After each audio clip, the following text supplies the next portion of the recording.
So what are the United States, Israel, and Iran up to again? They're waging a war in which Iran is currently starting to win in a pretty solid way. They're waging a war in which the main thing being fought over is the price of oil and the Hormuz Strait. The price of oil, as you can see, is still high, currently at $95 per barrel. It's a war in which, just a few days ago, Donald Trump was massively winning. Just a few days ago, Donald Trump was saying how they had practically destroyed Iran, how they had practically won the war. And he said it because he had absolutely no idea about what we here on this YouTube channel, as well as everyone else, were talking about 2 weeks ago. Namely, that Hormuz would be a problem and that Iran holds the key to making Hormuz stop being a problem, and that no amount of firepower can make the Strait of Hormuz safe from Iranian drones and sabotage operations. We knew all of this. We knew it weeks in advance. But Donald Trump didn't have a fucking clue about it, and that's why he was talking nonsense about how America is winning and how it's practically done already. It was never true. It was always a lie. But America kept winning, and America was winning so much that it started begging its allies, with whom it hadn't consulted about this war, for help with boats. So that we, their allies, well, not us Czechs, but we, their European allies, and even the Japanese or South Koreans, would send our ships and help them deal with the mess in the Strait of Hormuz that they can't solve on their own. The problem is, as we said, no firepower and no naval force can keep the Strait of Hormuz safe. The only thing that can keep the Strait of Hormuz safe is to make a deal with Iran so that Iran stops threatening the strait. So, yeah, this is the topic we're going to discuss today, and if you want to know more, keep watching. Because here, this smells like a real disaster, maybe even a complete breakdown. And everything has its roots in Trump's retardation. Let's go back to the very beginning now to understand just how stupid this whole thing is. How stupid America is. When the war started, we got an explanation from the Secretary of State, Mark Rubio, about why the United States is getting involved. And the explanation was basically like this. The United States started this war because Israel wanted to start this war. Because we knew that Israel was going into action. And we knew that if Israel went into action, Iran would attack Israel, but also the Arab states and us. So we preferred to strike first. In other words, the United States entered this war because Israel wanted it. Because the United States, obviously, according to the explanations of Donald Trump's administration and Mark Rubio, allowed themselves to be manipulated into this war by Israel. The United States is not powerful enough to tell Israel no, at least that's how it sounds from the explanation of the American administration. An explanation that has already been denied 10 times, but which was one of the first that came out. So I'm thinking that this could be a nice starting point for discussing just how stupid the Americans actually are. They started the war supposedly because Israel wanted it. But fine, let's say they wanted it themselves, that they weren't manipulated into it by Israel. So they started a war in which they began to win extremely well, but it was a war they weren't prepared for at all.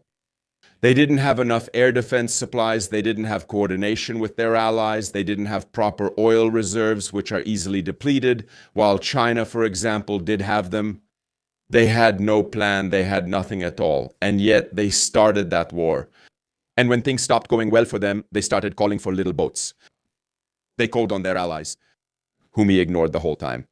They threatened to take Greenland from them and impose sanctions. In their allies, whom they told they wouldn't protect unless they spent a ton of money on defense and so on. Plain and simple, they're asking for help from allies they've been blatantly ignoring and bullying for the past year. And guess what? The allies collectively told them to get lost. From Britain to France, even Germany, all these countries said this isn't our problem. That we won't be cleaning up their problems after America, and that maybe we can send some little boats there when things calm down. Or if there are any plans with us on how to get out of this, how to end the war.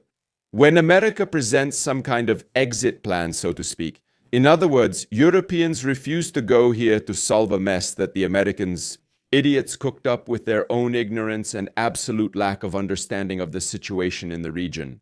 We'll see if this confident refusal and telling Trump to go to hell doesn't end up being the usual decisive one. Maybe theoretically, Mr. President, we'll see how the situation develops the decision. Okay, we'll see how it turns out in the end. But so far it seems that neither the European nor the Asian allies simply want to deal with this American mess, to have anything to do with it, and they certainly don't want to send their ships there to risk the lives of their people and their sailors. They know there's nothing to achieve there. They know the Americans have no plan to get out of it. They know it's all a huge mess. And they know that no matter how many ships the Germans, French, British, Italians, and whoever else send there, the Hormuz Strait won't be navigable. The Hormuz Strait won't be navigable until Iran agrees that it will be navigable. No amount of firepower, as we've said several times, can protect the Hormuz Strait enough to make it safe for oil transport. It's not possible. That's one important thing that all of you need to realize. There is no firepower that can make oil transport operational. Just like firepower couldn't provide protection. Protect the Red Sea, just like that firepower couldn't solve the problem with the Houthis, it won't be able to solve the problem with Iran either. This war doesn't have a military solution at this moment except for boots on the ground, which neither the Americans nor anyone else wants. Therefore, the Europeans know this, their decisions confirm what we're saying here, and they know they can't keep this war going. They know they have to push for its quick non-ending, and that if they sent those little boats there, they would rather prolong this war, keep it going, and there still isn't any real plan to end it without an agreement with Iran. If the Americans don't present this plan, they can't hope that anyone will help them. We simply won't send our people, we won't spend our money on a war led by orangutans with machine guns that has no purpose. And there's nothing to gain there, or any real objective to achieve. It's really just a confused, chaotic big bagaboom.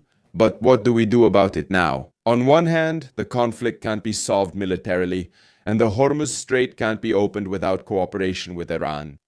At the same time, Trump behaved like an absolute arrogant jerk the whole time, threatened his allies with taking over Greenland, imposed tariffs on them, and generally bullied whoever he could. In other words, he absolutely did not behave in any way that would deserve our support or our help, not at all. Just because this whole thing is an American initiative, an American attack, it is by no means collective defense, it has nothing to do with NATO, and so on. There are a lot of things here telling us, no, sending boats is nonsense. That person, that country, that administration does not deserve help. And legally, we are not obligated to help. So what's the point? That's a clear argument for not giving a damn about them. On the other hand, Trump doesn't understand any of this. He's a total idiot, without a shred of self-reflection. And he won't understand our refusal as, look man, what you're offering is worthless, you have no plan, we didn't agree to this, we have the right to refuse, NATO shouldn't be operating in the Indian Ocean, and so on. Unfortunately, Trump won't see it that way because he's an idiot. He'll see it as if the Americans had some kind of emergency here, which is absolutely not their fault. Because, I don't know, maybe God did something wrong, because Donald Trump is like that. He never does anything wrong. You have to realize that. He's always perfect. It's just that nobody could have expected it, you know? Nobody expected it. And based on the fact that he's the way he is, he won't understand our reaction, even though it's absolutely justified. He'll see it as like, look, our NATO allies aren't helping us. That means we won't help them in NATO either. That's just common sense. Even though NATO is a defensive alliance and should operate according to Article 5, Article 4, and so on.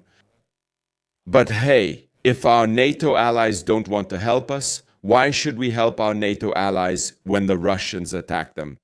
That's just how Trump will see it. That's the problem.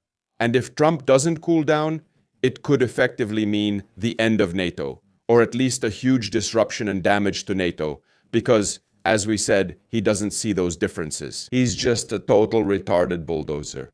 Yeah, that's something you need to realize. That guy is crazy.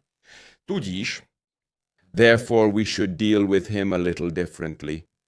We've already learned that being a good ally to Donald Trump is deadly. Denmark was a perfect ally to Donald Trump and to the United States overall. Donald Trump wanted to take Greenland from them. So we definitely shouldn't be kissing up to them. We tried to see if we could do it by kissing up to them that first year. And by kissing up to them, all we got was absolute contempt, and they treated us like dirt. Well, if you act like a doormat, why wouldn't Donald Trump treat you like a doormat? At this point, we should start playing a slightly different game. Speak to Donald Trump in his own language. Be a bit cheeky and say, look, help, okay, you need our help, fair enough. What will you give us for that? What for that? What will you give us if we help you? Any counteroffer? Anything? Will you pay us, for example?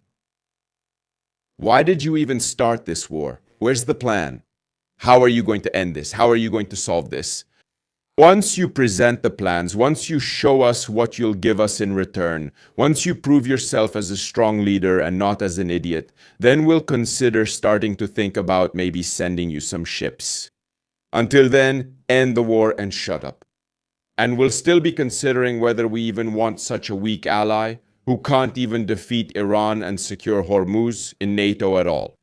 What are you bringing us? You only cause problems and solve nothing. Save your fairy tales about nuclear weapons for your grandma. That's how I would talk to them. Absolutely no respect. Like when Italy plays hockey against Canada and goes at them like they're Brazil. Just simple. There's no need to be afraid. No need to have respect. No need to suck up. Donald Trump is exactly the same as Vladimir Putin. He only respects a strong approach. And it seems to me that escalation, which would lead to de-escalation, is an option we could play here. So not just say, no, under no circumstances will we help, but we will help. What's in it for us? That's how I would play it. This could be a way out. But most importantly, it's crucial to end this war as soon as possible. Because every day Vladimir Putin gets richer. China is laughing at us, and Iran is absolutely starving, right? Because the countries around Iran, the countries that aren't tied to the United States, the countries that in some way don't attack Iran or aren't allies of those attacking Iran, are allowed to transport oil. Yeah? To transport oil through the Hormuz Strait, Pakistan can. Pakistan can, China supposedly can. Iran is happy to export oil to some countries. It has no problem with that. So this is another pretty smart card that Iran can play, that it can simply start letting ships through the Hormuz Strait that are friendly, that aren't allies of the United States, and just start sending those ships to China.